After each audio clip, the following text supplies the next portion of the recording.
Sometimes I stare into the abyss and just wonder why I even exist. Hey friend, so I am starting a brand new vlog series that's going to be ongoing, and in between my other main videos, I figure if I am teaching you things about personal growth, then it might be fun to kind of document some of the things that I'm doing to grow. Crazy. So in this series, I am working on developing what we would call in, personality terms, we would call this the cognitive function of extroverted sensing.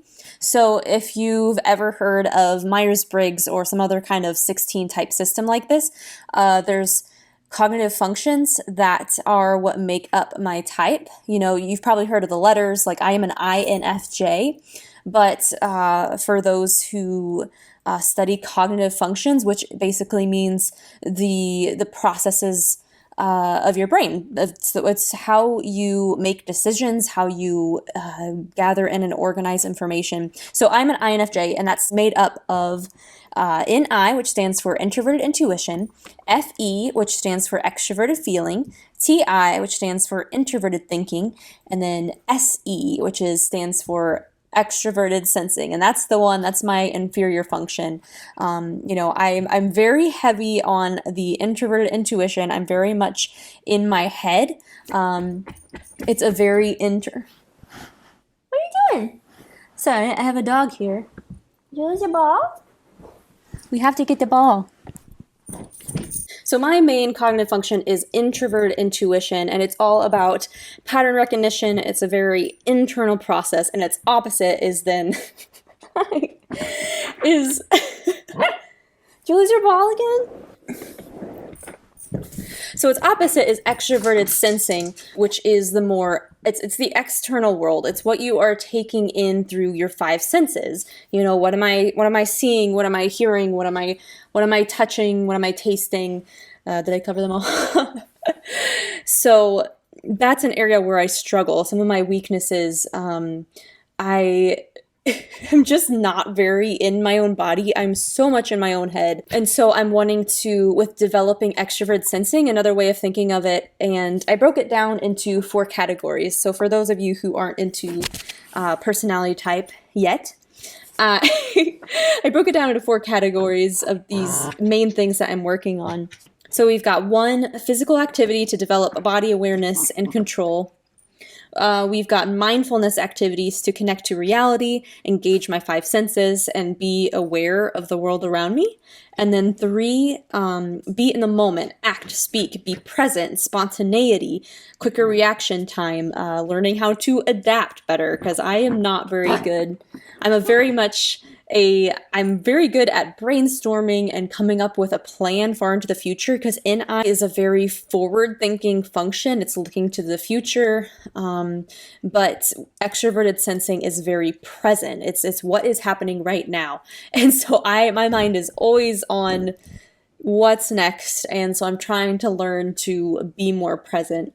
And then 4, it connects to all the other ones, but it's facing fears surrounding these things. So I have my list of ideas, and I've asked my friend John, who is an ESFP, which what you need to know about that is that he has a lead extroverted sensing, which again is what my inferior function is. So his first is my fourth, and my fourth is his first. Wait, did I say that?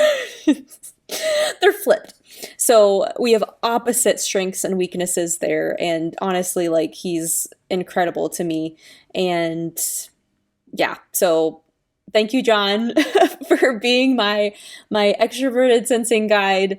I'm about to go hang out with him right now. I don't know exactly what we're doing today, so I guess we're working on spontaneity. Yay.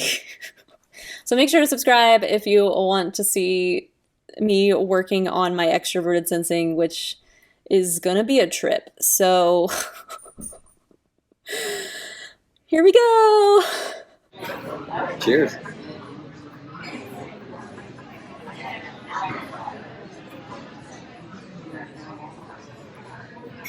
That's really good.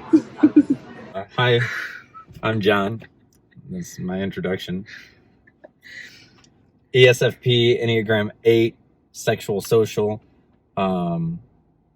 Yeah, Anna has challenged herself to get into some SE, and so I've taken it upon myself, which I do in life, to help with that.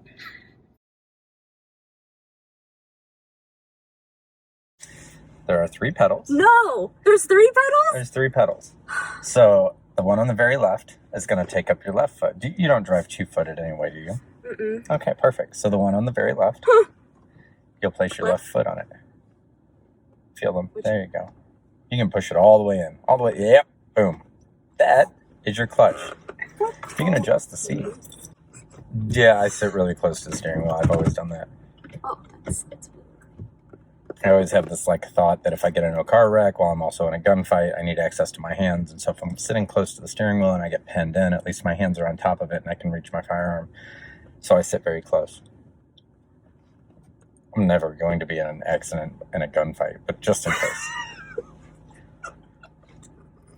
What are you doing, John? Sit up. You good? How do you feel? I'm comfortable. Perfect. So that's the whole point of this journey. I don't understand.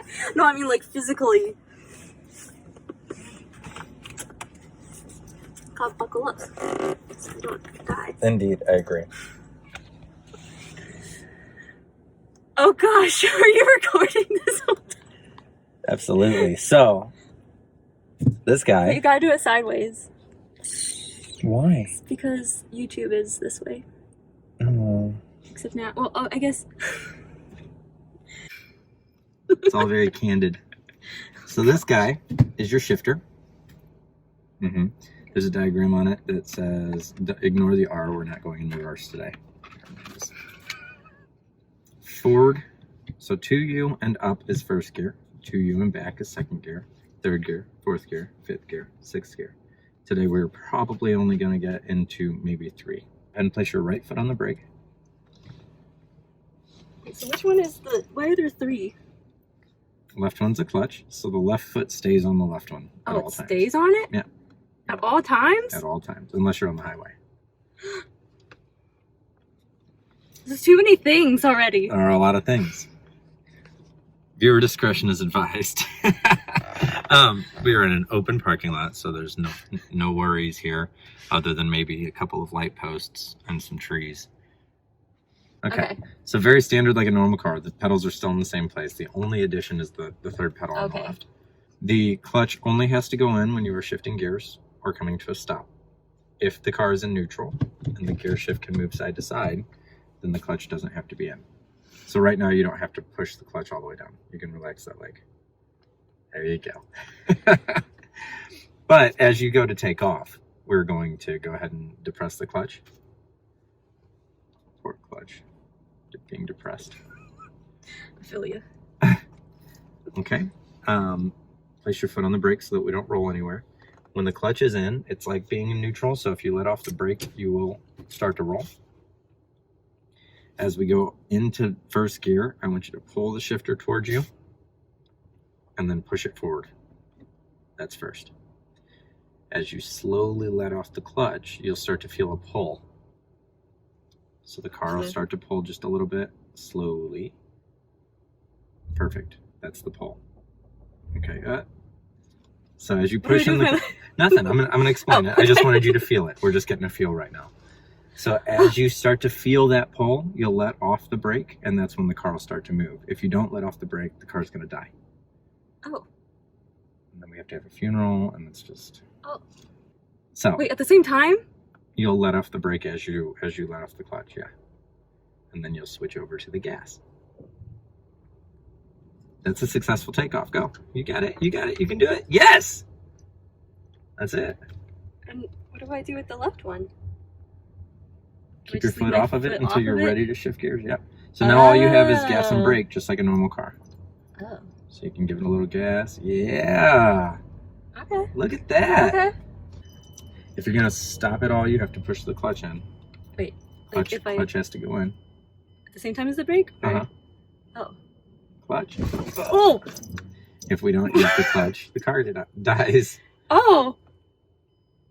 Wait, so do I need to do... You'll push the clutch the all the left way one in? first before I brake? Or... Ah! I was like, why is everything moving? We're getting there. This is fun. In case if I don't make it out of this alive, I just wanted to tell my family and friends that I love you and never stop going after your dreams. Unless if it involves driving stick shift with John, then just don't do it. Okay, so Okay, explain this again. clutch all the way in. Let's go All ahead the and start in? the car. Oh. So depress the clutch all the way down. And then turn the key like you would any other. Okay. So now that we're I'm not gonna break your car, am I? uphill, this one's going to be a little harder. Oh no! You got the easy one going downhill. Uphill's a little testy. So as you let off the clutch, you're going to want to also start hitting the gas just a little bit. I'm on the brake. Mm-hmm. There's a trade-off. Oh no! So wiggle your foot. Ah!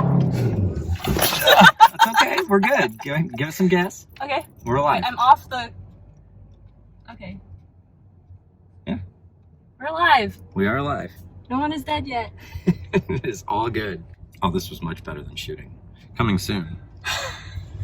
Okay, so let's try that stop again, though. Okay. As you push the brake, you have to push the clutch at the same Like time. at the same... Not at the same intensity. You can push the clutch all the way in right now and it won't do anything. Oh. So clutch all the way to the floor. Oh, okay. And then as you brake, the clutch has to be down. There you go. Good job. I did it! You did it. And then as you let off the clutch, you have to let off the brake. So at any time that you're hitting the brake, you have to hit the clutch, but you don't always have to hit the clutch. I don't know what I was saying. We're just continuing. You can use the clutch without using the brake is what I'm trying to say. But you can't use the brake without using the clutch. Okay, so if I'm ever gonna brake, I need to make sure to have the clutch down. Mm-hmm. Okay. But you can use the clutch to shift gears without braking. So like we're gonna try to get into second gear here. Let's go all the way to the base of the parking lot. There's a vehicle! You're safe. Decent takeoff. You're getting better. It's the third one. Yay. Third one in 6 minutes. Good. And now you can brake. All right. That's nice. Good job. Not bad. Next step, we're going to shift into second gear. So we're going to move forward. See the RPMs? So that's 1,000 RPMs per number. Rotations per minute on the engine. Okay. So when that hits 2,500, you're going to want to shift into second gear. Lots to pay attention to. Eventually, you don't have to watch the RPMs, though. You just feel it. You become one with the car. Oh. So I like to explain it as like when the car feels like or sounds like it's whining, when it's like, oh, shift me. That's when you want to shift. So we're going to move forward. And as it gets up to 2.5. Oh, what did I do? Just not enough gas with the reduction of clutch. That's fine. Oh, you have to If you're going uphill, yes. Downhill, it'll kind of do it itself. Uphill, it kind of needs a little bit of a push. Oh. Now you don't have to push yeah, there you go. Give it some gas. Let the clutch off. It gets tricky sometimes. There's a lot of thinking going on. I can't. Clear your mind. I can't. We're going to start over. Okay. You need to hit the brake. Oh.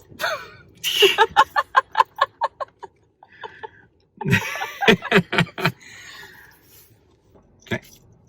So now as you let off the clutch, you'll give it a little gas. A little gas. And your first burnout of the day. That's awesome. Good job. This is going well. This is well? It's going well. It's not bad. Good. All the way. There you go. Now you're in second. Let off the clutch. Give it some gas. You got it. You got it. Success. Yay! She wanted spontaneity, spontaneousness, Spontaneous. spuds, Spontaneous. uh, Oh, it's a game, actually. spelunking. Spelunking. No. What is spelunking? Isn't that like cave diving? Oh yeah, it is. Oh, wait. I'm not paying attention. Am I supposed to do a thing?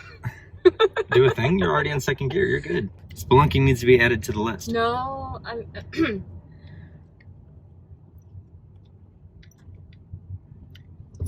When we talked about doing this SE thing, we talked about maybe going shooting or something, and then I saw the list. I made that the she had. mistake of showing my list of ideas.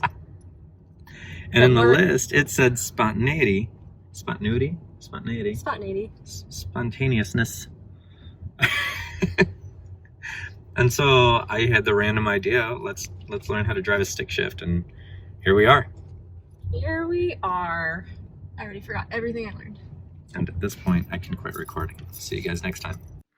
So just to kind of debrief from today, oh man, I have an insecurity around learning new things in front of other people, so that was probably good for me. Thanks, John.